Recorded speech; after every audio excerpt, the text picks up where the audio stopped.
NCERT class 10 maths हमारा chapter है, chapter number 6 triangles, और इसमें हम लोग क्लास 2 कंटिन्यू करते हैं। क्वेश्चन नंबर 9 हमारे पास है, state the basic proportionality theorem BPT और थेल्स थ्योरम। तो यहाँ पर इसका प्रूफ ऑफ एनसीईआरटी में देख सकते हैं, यहाँ मैंने स्टेटमेंट लिखी है। तो बेसिक प्रोपोर्शनैलिटी थ्योरम या बीपीटी थ्योरम भी कभी कभी लिख दिया जाता है, पर टी मतलब थ्योरम ही होता है, तो हम लोग बीपीटी भी चाहें तो लिख सकते हैं। तो बीपीटी क्या होता है हमारे पास, basic proportionality theorem. If a line is drawn parallel to one side of a triangle to intersect the other two sides in distinct points, ठीक है। तो if a line is drawn parallel to one side of a triangle, तो triangle में 3 side होता है, A B, ए सी और B C. तो अगर हम लोग एक लाइन को ड्रॉ करेंगे पैरेलल टू वन साइड, तो मान लेते हैं बी सी के पैरेलल हमने डी किया, क्योंकि ये इजी रिप्रेजेंटेशन है, समझ में आएगा।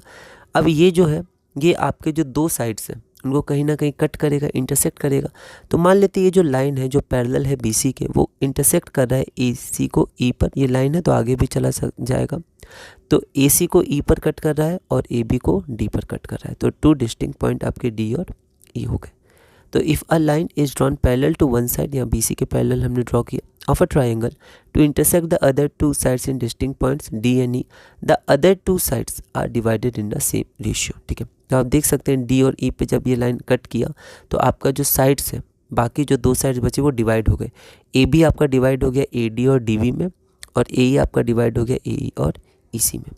तो ये थ्योरम क्या कहता है, ये थ्योरम ये कहता है कि अगर आपका गिवन क्या है, D E is parallel to B C. अगर ये गिवन है तो आपका जो ए डी होगा by D B, A D by D B, मतलब इस साइड का रेशियो, ये 2 पार्ट हैं इसके ए डी और डी बी, तो इनका ratio A D by D B, और इधर का रेशियो ए ई बाय ई सी है ना। तो ऊपर का रेशियो लिया तो इधर भी हम लोग न्यूमरेटर में ए ई रखेंगे इस तरफ, तो ए ई बाय ई सी, इनका रेशियो आपका सेम होगा। इसे बीपीटी या थेल्स थ्योरम कहते हैं। अगला क्वेश्चन देखते हैं, state the converse of BPT theorem, या बीपीटी कह सकते हैं। तो बीपीटी थ्योरम का कन्वर्स क्या होता है? कन्वर्स मतलब इसका उल्टा, मतलब इस बार हमें ये गिवन है, पिछली बार ये गिवन था और हमने ये प्रूफ किया, ठीक है। इस बार ये गिवन है, ठीक है, आप प्रूफ एनसीईआरटी से देख सकते हैं। इस बार ये आपका गिवन होगा, मतलब अगर कोई line A D by D B, अगर हमारे पास A D by D B और ए ई बाय ई सी ये बराबर दिया हुआ है, तो फिर अब हमें प्रूफ करना है, या ये हम लोग प्रूफ कर सकते हैं कि डी ई बराबर बी सी हो जाएगा, ठीक है। तो हमें कोई भी एक लाइन दी है, वो पता नहीं पैरेलल है कि नहीं, पर वो डी और ई में इंटरसेक्ट कर रही है इस तरह से कि A D by D B is equal to A E by E C हो रहा है, तो फिर हम लोग ये प्रूफ कर सकते हैं कि डी ई पैरेलल होगी बी सी के। तो ये आपका कन्वर्स हो जाएगा। तो कन्वर्स क्या हो जाएगा? The converse of BPT theorem is if a line divides any 2 sides of a triangle in the same ratio then the line is parallel to the third side. तो यहाँ पर the converse of BPT theorem हो जाएगा, if a line divides any 2 sides of a triangle in the same ratio, ये given है, then the line is parallel to the third side. तो हम देखते हैं यहाँ पर हमारे पास एक ट्राइंगल है। अभी हमें नहीं पता कि ये जो है ये पैरेलल है कि नहीं बीसी के, पर हमें इतना पता है कि A D by D B is equal to A E by E C. अगर ऐसा हो गया तो फिर इसको पैरेलल होना पड़ेगा, मतलब ये पैरेलल होगा। तो D parallel to B C. अब हम लोग कुछ क्वेश्चंस देखते हैं, इंपॉर्टेंट क्वेश्चंस इसके आते हैं, अच्छे क्वेश्चंस आते हैं, पर मैंने सॉल्व ही इसमें सॉल्व किए जो एनसीईआरटी सॉल्व है। फिर हम लोग धीरे धीरे और भी क्वेश्चंस समय के साथ इसमें देखेंगे। If a line intersect sides A B and A C of a triangle A B C at D and E respectively and is parallel to B C, ठीक है, then prove that A D by D B is equal to A E by E C. मतलब एक line D और ई पे intersect कर रहा है तो डी ई बनाएगा, और वो जो लाइन डी ई है वो मतलब वो है एक लाइन, लेकिन डी ई उसका पार्ट लें, क्योंकि अगर पैरेलल है तो इसका पार्ट भी पैरेलल होगा। तो हम कह सकते हैं D E parallel to B C दिया हुआ है, और हमें ये प्रूफ करना है कि हमारे पास जो A D by A B है वो बराबर है ए ई बाई ए सी के। तो ये आपका एनसीईआरटी सॉल्व एग्जाम्पल का है। तो यहाँ हम लोग देखते हैं, let A B C be the given triangle, और यहाँ पर ये लाइन है, ठीक है, वो लाइन डी और ई पे इंटरसेक्ट कर रहा है, तो D E parallel to B C. यहाँ पर मैंने बाद में लिखा था, पर आप इसको लिख सकते हैं कि आप प्रूफ करना है। तो हमें प्रूफ करना है A D by D B is equal to A E by E C. अब हम लोग देखते हैं, तो अगर हमारे पास D E parallel to B C है तो हम लोग बीपीटी से कह सकते हैं कि A D by D B is equal to A E by E C, BPT theorem. अब हमें चाहिए क्या? तो हम ध्यान दें तो हमें क्या चाहिए, नीचे चाहिए डी बी, और मतलब यहाँ पर प्रूफ करना है A D by D B. तो हमने सही लिखा है A D by A B होगा यहाँ पर, है ना। तो यहाँ थोड़ा दिक्कत है, तो A D by A B, ये हमें बहुत सावधान रहना है। A D by A B और ए ई बाई ए सी, हाँ ये सही है, ठीक है। अब अगर हम ध्यान दें तो ऊपर हमें ए डी चाहिए और नीचे हमें ए बी चाहिए, ठीक है। तो नीचे ए बी चाहिए, अब हम लोग इसमें +1 करेंगे तो न्यूमरेटर में हमारे पास ए बी आएगा, ठीक है। तो यहाँ पर न्यूमरेटर में ए बी आएगा और डिनोमिनेटर में हमारा ए डी है ना, क्योंकि हमें न्यूमरेटर में चाहिए, फिर बाद में हम लोग एक और बार रेसिप्रोकल ले लेंगे तो न्यूमरेटर में ए डी आ जाएगा, ठीक है। अगर हम लोग क्या करेंगे, यहीं पर +1 कर देंगे दोनों तरफ, तो भी ऊपर तो हमारा ए बी आ जाएगा, ठीक है, क्योंकि A D plus D B आपका ए बी आ जाएगा, लेकिन फिर आपका डी बी रह जाएगा, डी बी नहीं हटेगा और हमें डी बी नहीं चाहिए, हमें ए डी चाहिए। तो इसलिए हम लोग क्या करते हैं, पहले इसका रेसिप्रोकल ले लेते हैं। आप एक बार खुद भी इसको देखिएगा। अब यहाँ पर इम्प्लाइज लगा सकते हैं, एनसीईआरटी में इम्प्लाइज का यूज़ नहीं किया गया, जनरली और का यूज़ किया गया, तो आप और भी लगा सकते हैं। तो इसको हमने रेसिप्रोकल कर दिया, तो D B by A D is equal to E C by A E. अब हम लोग दोनों तरफ +1 कर सकते हैं, तो +1 करेंगे तो यहाँ पर D B by A D आ जाए, sorry D B plus A D, तो D B plus A D या डी है, कोई दिक्कत नहीं है, ए बी आपका आ जाएगा और इधर ई सी प्लस ए ई, तो ई सी प्लस ए ये आपका ए सी आ जाएगा। तो A B by A D is equal to A C by A E, बस हमें इसको एक बार और रेसिप्रोकल करना है, तो रेसिप्रोकल कर देंगे तो this implies that A D by A B is equal to A E by A C, hence proof, है ना। आप खुद भी एक बार देखिएगा। अगला क्वेश्चन है, A B C D is a trapezium with A B parallel to D C, E and F are points on non parallel side. Trapezium में एक पेयर नॉन पैरेलल होता है, तो उस पे पॉइंट हमारे पास है ई और F are points on the non parallel sides A D and B C respectively. तो ए डी पे क्या हो जाएगा, ई हो जाएगा, और बी सी पे क्या हो जाएगा, एफ हो जाएगा। Such that E F is parallel to A B, तो इस तरह से है कि ई एफ और ए बी पैरेलल है। हमें शो करना है कि A E by E D is equal to B F by E C. तो जैसे sorry B F by F C, NCERT solve example है। तो जैसे हमारे पास जब पेपर आता है तो उसमें सारे चैप्टर्स एक साथ आते हैं, तो हम लोग क्या करेंगे कि हम लोग कुछ कुछ चीज़ें देख लेंगे जिससे हम समझ जाएं कि ये बीपीटी का है, क्योंकि चैप्टर 6 भी आएगा, 7 भी आएगा, 8 भी आएगा, 1 2 3 सब आएंगे। तो यहाँ पर जब ऐसे आपका रहता है पैरेलल, है ना, 2 पॉइंट्स, ठीक है, ऐसे करके आप क्वेश्चन अगर पढ़ेगा तो हम समझ जाएंगे बीपीटी का क्वेश्चन है, ठीक है, क्योंकि यहाँ पर पैरेलल और रेशियो के साइड से ही हमें ध्यान रखना है। तो यहाँ पर हम लोग आगे बढ़ते हैं। तो यहाँ पर कुछ लिखने का तरीका आप इसको मॉडिफाई कर सकते हैं। तो गिवन है trapezium A B C D, A B parallel to D C और E F parallel to A B. एक बार चेक भी कर लेंगे, A B parallel to D C और E F parallel to A B. तो E F है ना, और parallel to E F parallel to A B, okay. अब यहाँ पर मान लेते हैं ए बी सी डी हमारा ट्रेपीजियम है, स्पेलिंग पर भी ध्यान रखेंगे, ठीक है। तो यहाँ पर हम लोग क्या करेंगे कि यहाँ पर हम लोग एक कंस्ट्रक्शन है, तो हमें क्या चाहिए पहले हम ध्यान देंगे।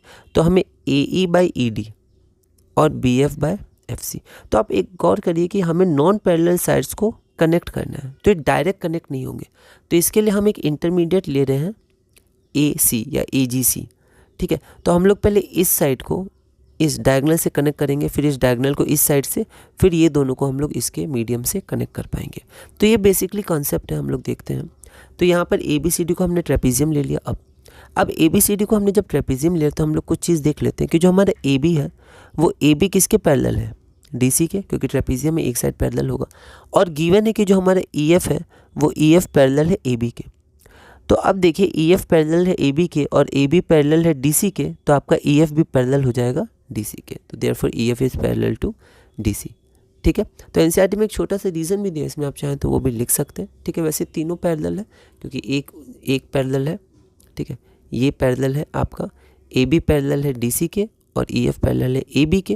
तो ए बी के पैरेलल है और ए बी डी सी के पैरेलल है, मतलब ये आपका डी सी के पैरेलल हो जाएगा, है ना। तो यहाँ पर थोड़ा ओवर राइटिंग हो गया था, तो हम लोग मिस्टेक नहीं करेंगे, वरना ओवर राइटिंग सही नहीं रहती, जितना हो सके हम लोग कम करेंगे इसको। अब तो ये तीनों साइड एक तरह से हमारे पैरेलल है।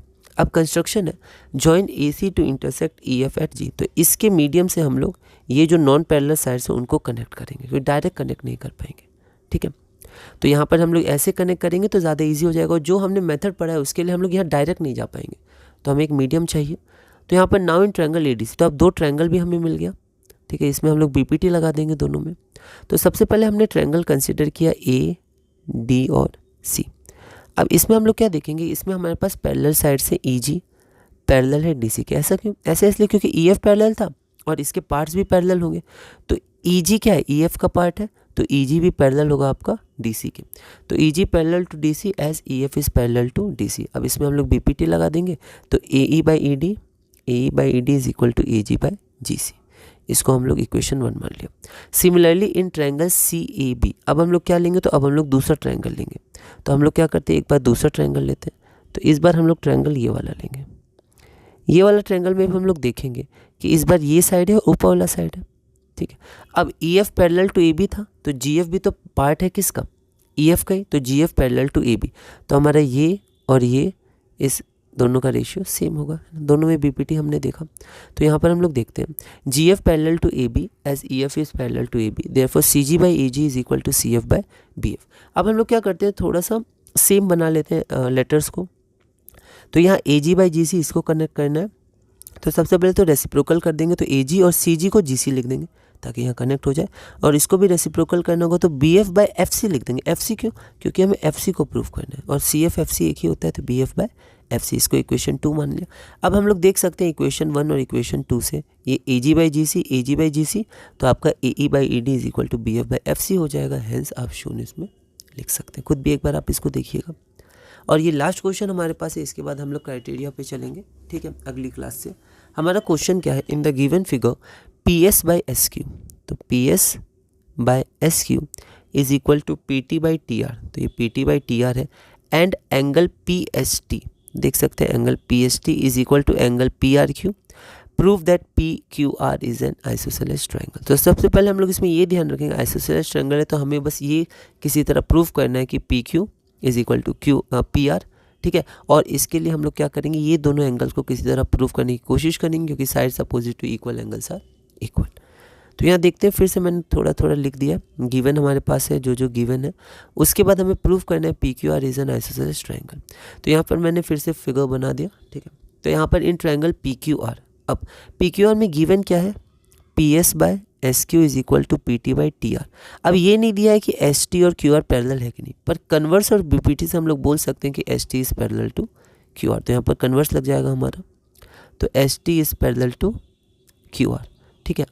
अब क्योंकि एस टी हमारा पैरेलल टू क्यू आर है, इसका मतलब क्या हुआ कि ये एंगल और ये एंगल बराबर हो गया। ऐसा क्यों, ऐसा इसलिए क्योंकि यहाँ पर आप देख सकते हैं कि ये और ये आपका कॉरस्पॉन्डिंग एंगल्स हो जाएगा, ठीक है। तो यहाँ पर मैंने लिखा नहीं, पर आप ज़रूर इसको लिख दीजिएगा, कॉरस्पॉन्डिंग एंगल्स, पैरेलल लाइन से उसका कॉरस्पॉन्डिंग एंगल्स, ठीक है। इसको इक्वेशन 1 मान लिया, और गिवन से क्या था, P S T is equal to angle P R Q, ठीक है। P S T is P R Q 2 से, तो आप देखिए P S T P Q R, अगर आप एक बार में पढ़िएगा तो आपको लगेगा पी आर क्यू और पी क्यू आर एक ही है, पर ध्यान से पढ़ना है, यहाँ पर बीच में क्यू है, यहाँ पर बीच में आर है। तो angle P Q R is equal to angle P R Q from 1 and 2, और अगर ये सेम है, इसका मतलब क्या हुआ, इसका मतलब हमारे पास हुआ कि ये दोनों एंगल सेम है, एंगल सेम है, तो ये दोनों साइड भी सेम होगा, angles sides opposite to equal angles are equal. तो यहाँ पर हम लोग देखते हैं angle P Q R is equal to angle P R Q from 1 and 2, so P Q is equal to P R, sides opposite to equal angles are equal. तो triangle P Q R हमारा isosceles triangle हो गया, hence proof. और भी अच्छे अच्छे question आप उसको करिएगा, हम लोग भी धीरे धीरे करेंगे समय के साथ, इसको भी है ना। पहले हम लोग एक बार देख लें क्या क्या, पूरा एक बार सिलेबस हम कंप्लीट कर लें, हम लोग टॉपिक्स क्या, उसके बाद फिर धीरे धीरे हम लोग और क्वेश्चंस करेंगे, प्रीवियस ईयर्स भी देखेंगे और धीरे धीरे आगे बढ़ेंगे। अब क्लास नंबर 3 में हम लोग और आगे बढ़ेंगे, criteria for similarity of triangles पढ़ेंगे। तो इस वीडियो में हमने क्लास नंबर 2 में क्वेश्चन नंबर 13 तक किया। अगली वीडियो में हम क्लास नंबर 14 से कंटिन्यू करेंगे, क्लास नंबर 3 और क्वेश्चन नंबर 14 से कंटिन्यू करेंगे, और धीरे धीरे अपने class 10 maths CBSE chapter 6 triangles में आगे बढ़ेंगे।